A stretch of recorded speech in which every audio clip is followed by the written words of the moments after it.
Muy buenas noches, bienvenidos al Lado Oscuro. En el capítulo de hoy estamos estrenando la sección de entrevistas y a quien le toca inaugurar esta parte es a nuestro querido amigo Héctor Jauly Morelos, criminalista mexicano con más de 20 años como perito en la Fiscalía de Ciudad de Juárez. También es licenciado en Procuración de Justicia, docente en Ciencias Forenses y colaborador del FBI, entre otros de sus muchos logros y títulos. Tuvimos una charla extremadamente amena y cómoda, donde hablamos básicamente de todo lo relacionado con la mente criminal, pero también conversamos sobre política, religión y alguna que otra serie de Netflix. Sin más preámbulos, te dejo con la palabra del licenciado Héctor Jauly Morelos.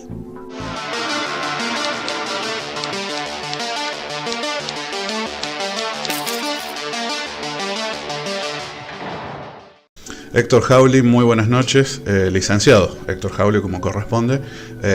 Buenas noches, bienvenido al Lado Oscuro.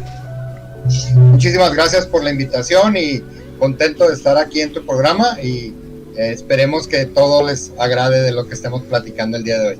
Por supuesto. Empezamos con la primera, con la de rigor. Contanos un poco qué es la criminología. Bueno, la criminología básicamente es la ciencia causal explicativa que trata de establecer las directrices del crimen, el criminal, y en sí el entorno social, psicológico de estos hechos tan lamentables que es sancionado por la sociedad. Básicamente es como yo lo entiendo. Bien. Contanos un poco cómo empezaste, o sea, en tu infancia hubo algún hecho, algo que te llevó, que te determinó, digamos, a seguir por este camino. Sabes que tuve una infancia muy buena, no tuve ninguna tragedia en mi familia, ninguna pues exposición a la violencia.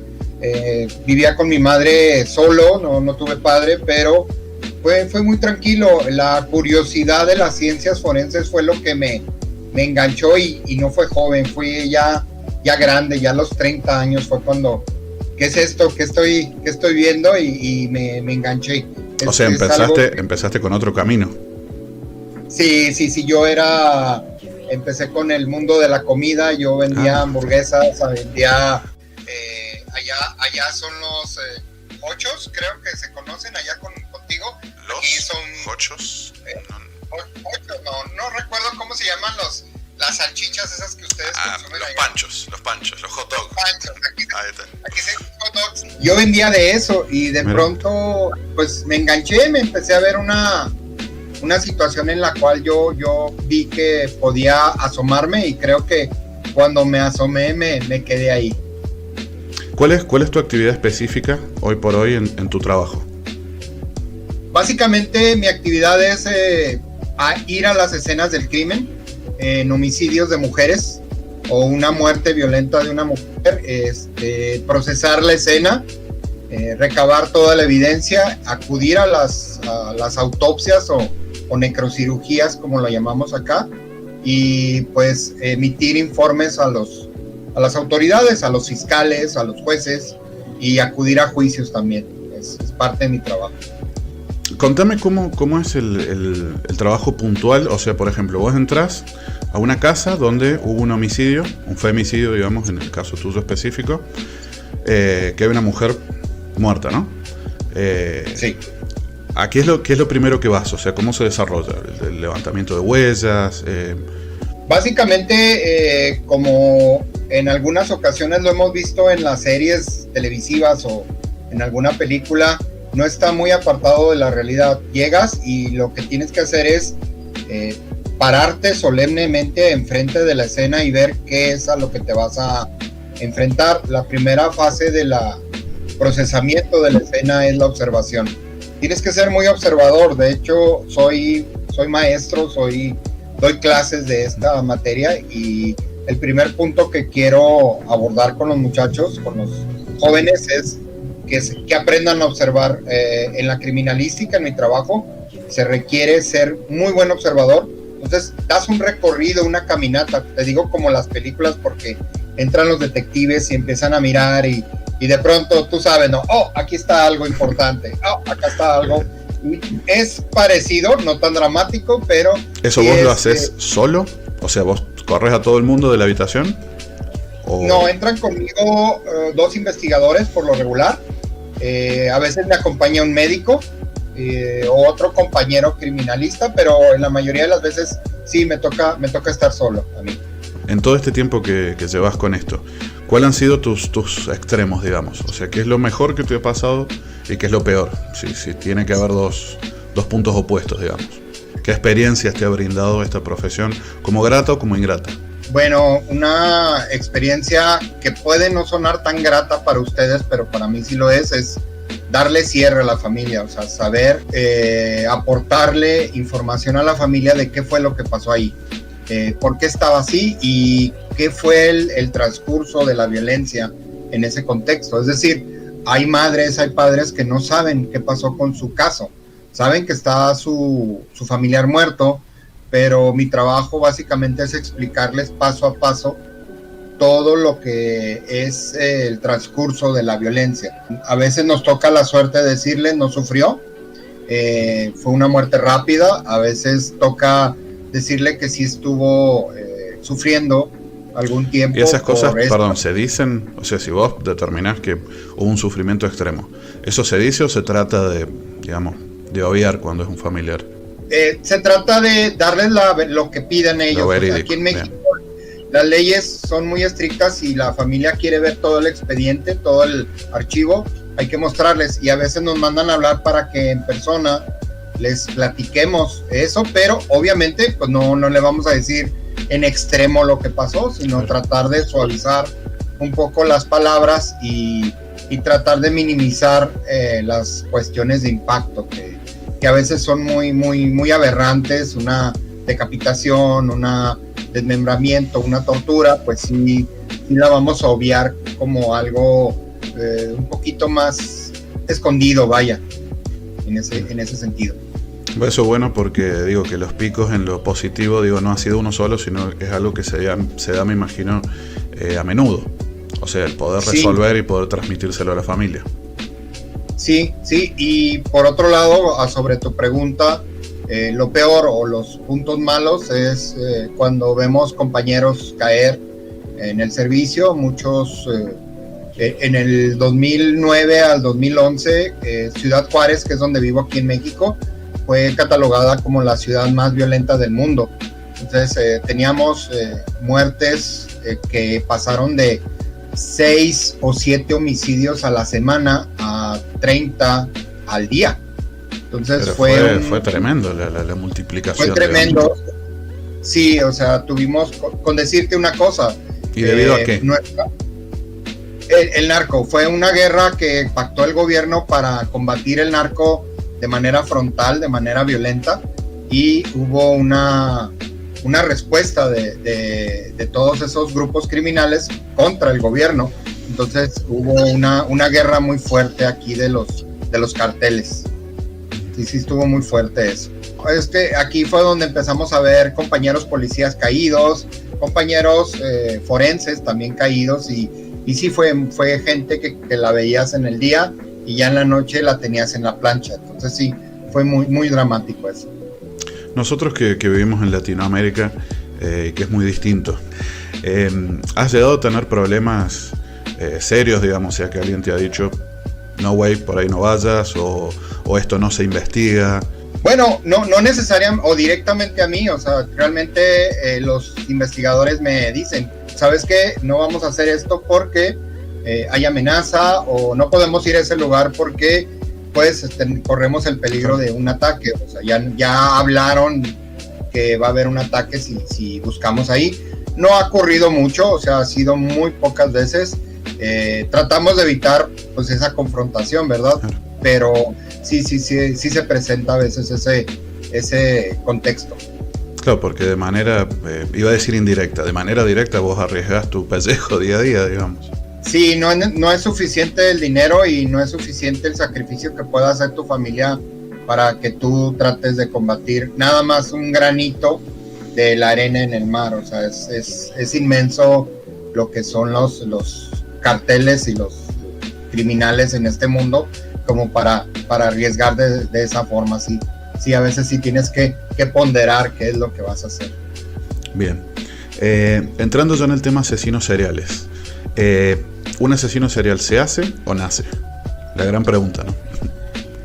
Bueno, hay esa disyuntiva y esa razón de muchos pensadores de que un asesino serial se hace rodeado de agentes que pueden, pues, propiciar eso. En un principio la criminología planteaba que hay 3 formas de que un criminal pueda llegar a hacerlo. Una cuestión sociogénica, es decir, que el criminal está viviendo, trabajando y rodeado en su entorno de gente que hace un crimen. Es decir, el papá, los tíos, la familia, el barrio, son gente que es de alto riesgo, que son criminales. Entonces, algunos criminólogos han marcado que se trata de un contexto sociogénico, que es la misma sociedad que está ahí criminal que produce eso. Eso sucede en Latinoamérica con muchas ciudades, por ejemplo en México, que la mayoría son pues dedicados a una cuestión ilegal. Entonces ese es uno de los factores. El segundo factor es el biogénico, ¿no? El biogénico es que se da la teoría de que hay algunas personas que por su sistema límbico, el sistema interno biológico, en un desbalance químico, podría causar que la persona pueda ser un delincuente, un criminal. Ahí se da la teoría de los cleptómanos, que pues ellos... Que es algo innato, digamos. Sí, es algo así.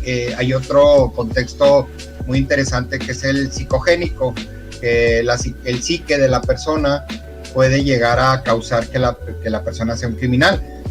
No recuerdo el nombre del asesino en Estados Unidos, donde tuvo una vida normal y de pronto tuvo un accidente de una motocicleta. Lo escuché de un autor en un congreso, donde a partir de ese golpe en la cabeza el tipo cambió esa estructura social, psicogénica, biogénica, y empezó a matar gente.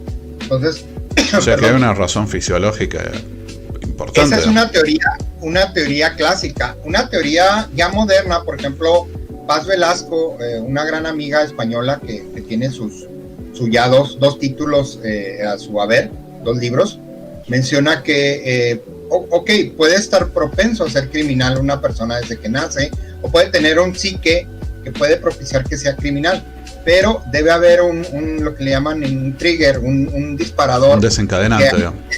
Sí, por ejemplo, hay muchos contextos donde, bueno, yo quiero usar pistola y dispararle a la gente. ¿Me voy a ir de criminal? No, me voy a ir de policía. Busco las opciones más viables. Me voy de carnicero si quiero cortar pedazos de carne. Entonces, ahí se da una situación muy, muy interesante que maneja Paz, que se me hace también muy adecuada en ese contexto. Entonces, el asesino no nace, sino se hace por el medio ambiente psíquico, biológico y social que pueda combinarse en algún contexto que salga ese producto que es el asesino, ¿no? Esto que vos me estás diciendo, la mayoría de las veces yo imagino que se presenta en la infancia y adolescencia. ¿Puede ser que exista alguien que haya tenido una infancia? Sé que hay varios casos, pero los dejo a vos que los comentes, sos el experto. ¿Que esto se desarrolle en una edad más avanzada o siempre son factores que se generan, digamos, en la infancia o adolescencia? Bueno, hay unas teorías muy interesantes y las podemos ver plasmadas en varios asesinos seriales prolíficos, como por ejemplo Kemper. Kemper de niño sufría mucho de sobre restricción de libertad, era encerrado en el sótano y el tipo estuvo bajo mucha presión por parte de los padres. Entonces hay una teoría que marca Hazelwood, un escritor de delitos sexuales, donde refiere él que cuando hay una sobresaturación de violencia o de sexualidad o una sobrerestricción de violencia, o sea, no hay un balance, es muy probable que en la pubertad, ya edad adulta temprana, los sujetos puedan liberar esa presión que pudiesen tener y se conviertan en asesinos. Hay muchos asesinos así. Hay Pogo, que fue uno de ellos, era una adolescencia muy fuerte, muy pesada, les decía Kemper, y hay otros asesinos que si vemos el antecedente de ellos va a tener esas características, esa edad temprana donde hubo un desbalance normal de una niñez. Claro, pues si estos desbalances, digamos, son a una edad más desarrollada, por ahí no surgen tanto efecto, imagino. Exacto. En la psiquis. Exacto, y lo podemos plasmar inclusive en cuestiones de física, ¿no? Pues si tienes una costumbre de comer mal desde niño, pues ya en la adultez vas a tener los problemas, y si caminas mal, pues vas a caminar mal ya de adulto, o vas a tener un problema fuerte. Entonces en el comportamiento no es muy diferente, vas a tener esa situación anormal y vas a tener esa consecuencia ya en edad adulta, que no es una regla, pero es muy probable que se dé. Claro. ¿Qué hay de cierto en la trilogía esta de McDonald? Puede ser, no recuerdo bien cómo es el nombre, de que todos los asesinos seriales son pirómanos de chicos, se hacen pis en la cama hasta una edad avanzada. No recuerdo el nombre de esta trilogía. Sí, son McDonald, pues creo teorías que era. creo que sí, no recuerdo, no soy muy dado a ver esas teorías, no recuerdo a memorizar, pero son teorías que sí la había escuchado, donde han quedado un poquito obsoletas. O sea, es un absoluto que no es una regla, sino es una base de información. Esto también se da en cuestiones del criminal organizado, desorganizado, la escena del crimen organizado, desorganizada, que plantea el FBI, que ya son cuestiones ya más obsoletas, que se deben de tomar en cuenta, sí, pero ya vemos que son teorías del pasado, ¿no? Es como ahorita mencionar al Lombroso o la frenología, cuando era por la forma. Sí, claro. Exacto, o sea, que los latinoamericanos padeceríamos todos como delincuentes porque somos muy diferentes al anglosajón. Entonces, como decía ahí un meme, ¿no? Si eres feo, eres delincuente según Lombroso, ¿no? Entonces, son peores los europeos. Bien, ¿por qué crees que hubo un boom, digamos, de asesinos seriales en la década del 60, del 70 y sobre todo en Estados Unidos? Y hoy por hoy o no están, o no se ven, o no hay. Se tomó en cuenta por una glamorización, así le llamo yo, de este tipo de eventos. Era un evento, Godzilla llega a la ciudad. Teníamos un monstruo en la ciudad que era mediáticamente viable para vender más periódicos, era mediáticamente bueno para que la gente sintonizara las noticias. Hubo tal relación de la gente con la fascinación, como las tenemos hasta ahorita tú y yo, de los asesinos, que han hecho mecanismos los diferentes países, Estados Unidos, en prohibir ciertas situaciones de difusión de este tipo de sujetos. Por ejemplo, hay un planteamiento de varias personas, como mi persona, de tener algo, un recuerdo. Sería fascinante tener algo así de un asesino, una playera, aquí tengo también allá atrás una de Manson. O sea, para mí es fascinante. Eso se llama asesinofilia. En Estados Unidos se conoce como tal, donde venden artículos de asesinos que son reales y los postulan ahí y los subastan. Entonces han hecho millonarios a varias personas. ¿Y qué ha hecho el gobierno? No podemos dejar que un asesino que cometió algo lucre con esto. Entonces John Wayne Gacy vendía pinturas que eran horribles, pero como eran firmadas por él, se vendían carísimas. Ahí puede ser donde se crea la ley Berkowitz, me parece. Que no sé si es Berkowitz, que prohíbe que un asesino serial lucre con sus historias. Me parece que es algo así. Algo así, sí. Pero si tú abres ahorita el internet, todavía va a haber algunos artículos que son propiedad, o que fueron propiedad de la gente, o fueron un souvenir, claro, y que todavía nos llama la atención. Yo vi un payaso Pogo en estatuilla carísimo. Yo lo quería comprar, pero carísimo, era $300 en Estados Unidos. En Estados Unidos, en internet, en la red. Entonces sí hay mucha fascinación, Y se ha pagado eso debido a esta situación de protección de las víctimas. Se le está dando más prioridad, pero no deja de fascinarnos estas monstruosidades, porque son eventos extraordinarios que pues es como ir a ver una película, ¿no? Algo, queremos ver el mal y cómo sobrepone el bien al mal, y pues sí, nos llama la atención eso.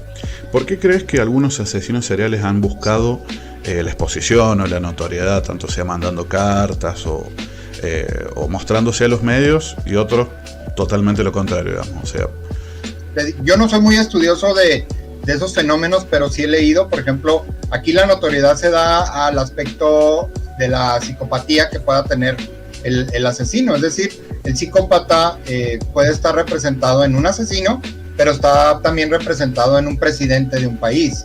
Son ególatras, son personajes que quieren la atención, que se sienten superiores, y eso lo vemos reflejado no solamente en alguien que comete un asesinato, sino en un presidente de un país, en un jefe de un trabajo, en un maestro de una escuela. Entonces, hay un libro que ya habíamos platicado tú y yo, que lo que podemos aprender de los psicópatas, donde nos dice el autor, que no lo tengo a la mano ahorita, donde el psicópata no es algo asociado al mal, sino es algo asociado al poder, a la egolatría y al que el egoísmo puro, ¿no? Que quiero que se hagan caso nada más en mí. Entonces, por eso hay algunos asesinos que buscan esa notoriedad, y hay otros, como el que vamos a platicar creo más tarde, David Parker, donde pues el tipo lo único que quería llevar a cabo era su fantasía erótica, no quería que nadie se diera cuenta,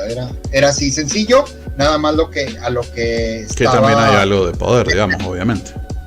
Ah, sí, pero sobre la víctima, no sobre el reconocimiento. O sea que, digamos, de político a asesino serial hay un solo pasito, digamos. Sí, de hecho, se hicieron estudios con asesinos y con políticos, y realmente, por ejemplo, hay muchos presidentes estadounidenses que fueron con los que se hicieron estos estudios, y lo vemos ahorita. El presidente de Rusia es un psicópata, lo vemos con Donald Trump, lo vemos con muchos gobernadores latinoamericanos que son ególatras amando poder. Sí, en Argentina lo venimos viviendo hace décadas. Perfecto. Contame cómo influye el tipo de arma empleado por un asesino serial. ¿Qué dice de él? Bueno, en la experiencia de mi trabajo manejamos pues no conocimiento, sino saber. Un arma de fuego, un disparo por arma de fuego, es una lesión impersonal, es de lejos, es a la distancia. Esto no implica tanto sentimiento. Cuando tú te enojas con alguien, cuando yo me enojo con alguien, ¿qué es lo que decimos? Te quiero destrozar con mis propias manos. O sea, quiero esa cercanía, quiero ese contacto con la persona. Entonces, el cuchillo, la soga, es un elemento personal, es un elemento que me va a acercar a ti y me va a dar la satisfacción de yo quitarte la vida. Entonces, sí varía mucho el arma. Hay ese otra trascendencia también en descuartizar, hacer pedazos a la víctima.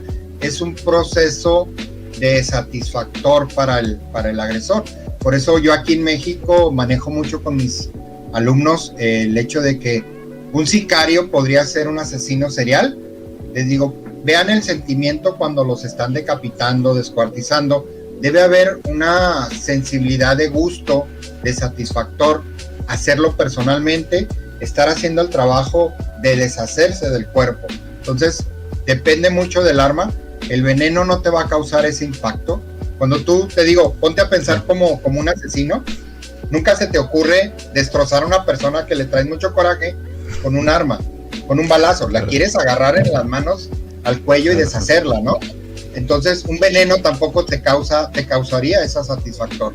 Entonces, ya vamos viendo los tipos de herramientas que se usan. También hay que ver las herramientas de oportunidad o las planeadas. Es decir, yo te traigo mucho coraje, pero no sé qué hacer contigo. Entonces, agarro lo primero que yo hallé esto. Bueno, te voy a dar con esta herramienta. Pero si lo planeo y si saco un cuchillo, un sable, o algo, ya cambia también la perspectiva en ese contexto. Y lo que vos decías de la oportunidad, el escenario, ¿es justamente una oportunidad? ¿O es algo, digamos, que tiene que ver también con la forma de expresarse, digámoslo, del asesino?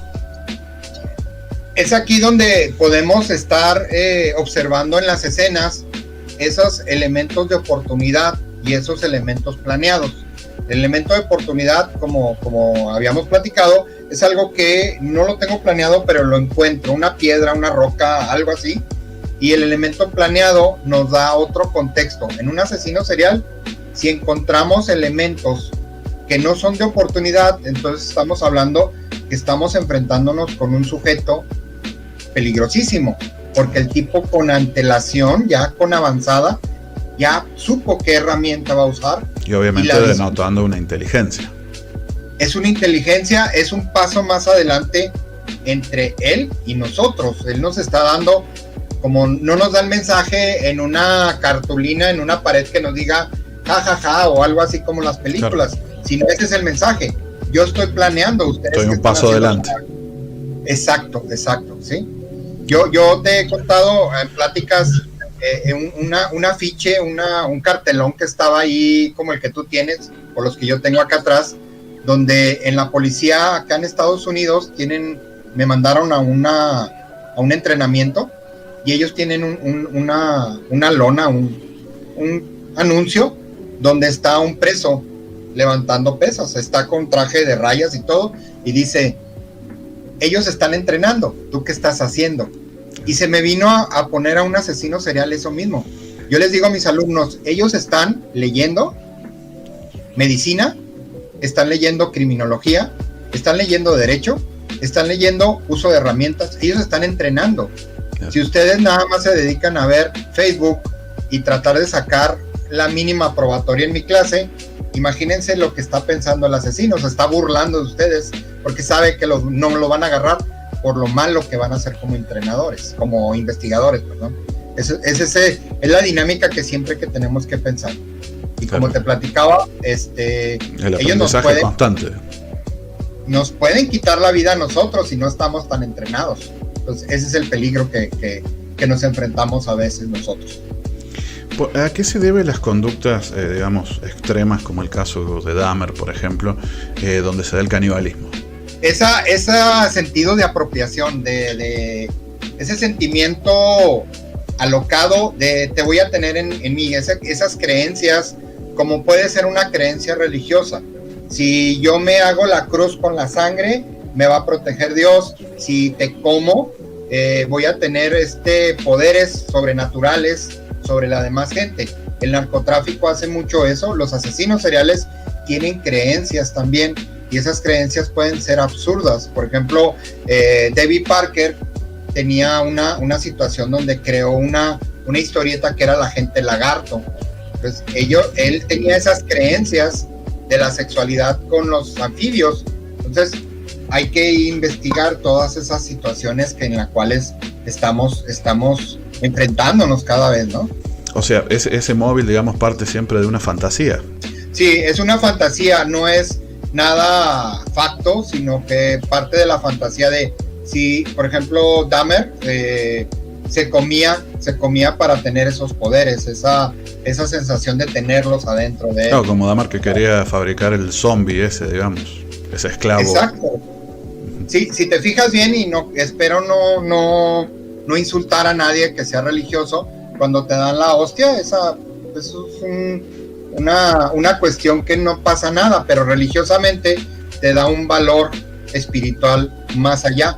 Entonces, así como la creencia cristiana o católica de ingerir la hostia, que estamos adquiriendo el cuerpo de Dios, claro, no sé cómo será en México, pero acá cuando el sacerdote católico, ¿no?, te va a dar la hostia, el mismo sacerdote dice el cuerpo de Cristo. El cuerpo de Cristo. Sí, entonces sí, es una creencia espiritual. Lo mismo los asesinos pueden tener esta creencia espiritual, como podemos tú y yo tener una creencia de que si tocamos 3 veces la puerta, nos va a dar suerte ese día en el trabajo. O sea, una creencia que esté alocada para los demás, pero para nosotros sería algo importante. ¿Cuánto pensás que influye la ficción, digamos? O sea, la literatura, el cine. ¿Puede haber tenido en algún momento alguna influencia sobre algún asesino? ¿O es al revés, digamos? No, de hecho es sobre el asesino y el mismo público, ¿no? Aquí en Estados Unidos se manejaba mucho las cabezas parlantes.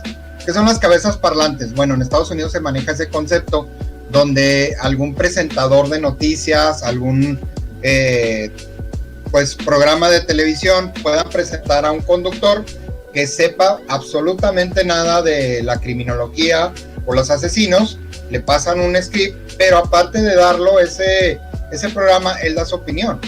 Entonces, la cabeza parlante, pues le va a creer la gente. Yo he visto varios programas de asesinos o de crímenes donde yo estuve participando y el conductor refiere lo que estuvo mal o lo que estuvo bien o inclusive da la conducta del agresor sin tener ningún conocimiento del tema. Y esas cabezas parlantes, se le dice parlante porque es una cabeza hueca, vacía, donde habla y la gente le cree. Entonces hace influencia en decir a la gente, ya sea ponerla en alerta o en pánico de lo que está sucediendo, o al mismo asesino darle ideas de cómo actuar en su propio terreno, ¿no? Para ir terminando, ¿cuál de todos estos grandes, tristemente grandes, ¿no? Asesinos seriales te hubiera gustado poder conocer, poder entrevistar, poder estudiar, digamos? A mí, en lo particular, la asesinofilia que tengo yo de los asesinos, la filia esa que tengo de buscar, me hubiera gustado trabajar mucho, pero mucho, en las escenas de Ed Kemper. Pero yo conocí al investigador, Norman Rhodes de aquí de Nuevo México, está a 3 horas de aquí donde yo vivo. Lo conocí, él vino para acá y él trabajó lo que es el caso del asesino David Ray Parker. Entonces me fascinó mucho porque conocí de primera voz a las personas que estuvieron ahí. Entonces lo he seguido mucho a este asesino. Este tipo es un sadista sexual. O sea, este sujeto, más allá de ser asesino, era un agresor sexual con la tendencia a ser asesino. Entonces se dice que él hizo varias barbaries con muchas mujeres y hizo inclusive una infraestructura alrededor de todo ello. ¿Puede ser que conociste a Robert Ressler también? Sí, Robert Ressler, te voy a mandar una foto. Estoy aquí, nos vino a capacitar. Tuve la dicha, es como ir a Disneylandia cuando él vino conmigo. No lo conocíamos bien cuando yo empecé mi carrera. Vino y me cambió el mundo. Robert Ressler nos enseñó toda esta gama de asesinos seriales con las que él trabajó, y hasta la fecha yo el tipo de pláticas, cuando doy pláticas de mis casos, de casos que yo trabajo, es en el término que Robert Ressler nos lo planteó. Él trabajó analizando varios casos de homicidios de mujeres aquí en Ciudad Juárez. Estuvo una temporada, estuve en capacitación con él y ahora que lo veo en la serie de Mindhunters, o sea, la he visto 3 veces y creo que la voy a seguir viendo otra vez. ¿Te contó alguna historia con Kemper? ¿Te contó algo? Sí, que sí, se pueda de hecho contar? No, sí, claro. Si ya vieron la serie, qué bueno, les cuento al final. Si no, les voy a dar un spoiler. Con spoiler. Le ponemos abajo. Ok, spoiler alerta ahí, ¿no? Entonces, con Kemper al último está en el hospital en la serie, ¿sí? Él no la contó distinto. Él dice que estaba en el centro de detenciones y que de pronto el guardia, porque había esa confianza con él, porque era el gigante noble, así se le llamaba. De los guardias para con Kemper, digamos. Exacto. Tenía esa confianza porque era muy noble, se llevaba bien con todo, tenía mucha elocuencia en las pláticas y todo, y lo dejaron solo. Y Kemper,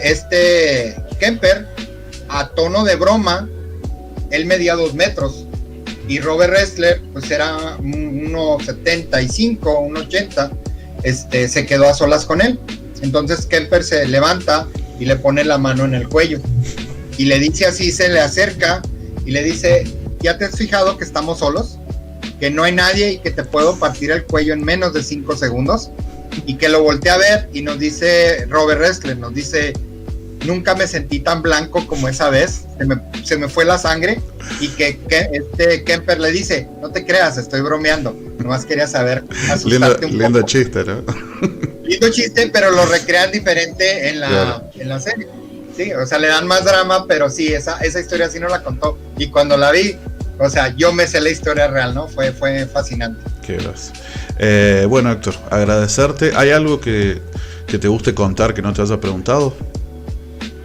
No, gracias por la atención, gracias por escucharme, y pues creo que debemos de valorar todos los papeles, que no solamente está el criminalista, el criminólogo, el investigador, el fiscal, sino hay otras personas que están fuera, que nos ayudan a entender este fenómeno, como tu persona, que nos promueve que conozcamos este tipo de situaciones, y pues te agradezco mucho la invitación, sobre todo. Héctor, como siempre, un gusto, ya sos parte del canal. Gracias. Muchas gracias. Y así pasó la palabra del licenciado Héctor Hawley. Esperamos que te haya gustado, no olvides suscribirte, activar la campanita y dejar un like. Y si realmente querés apoyar el canal, compartí este contenido con tus amigos. En los próximos capítulos vas a poder ver entrevistas con otros especialistas internacionales que muy gentilmente hablaron con nosotros. Y muy pronto también vas a tener la entrevista completa con Dave Richter, hablando sobre el caso de Green River Killer. Si te perdiste el capítulo de Gary Ridgway, acá te dejamos el link para que puedas conocer su historia. Esto ha sido todo por hoy, nos vemos en los próximos días y recordá que todos tenemos un lado oscuro. Buenas noches.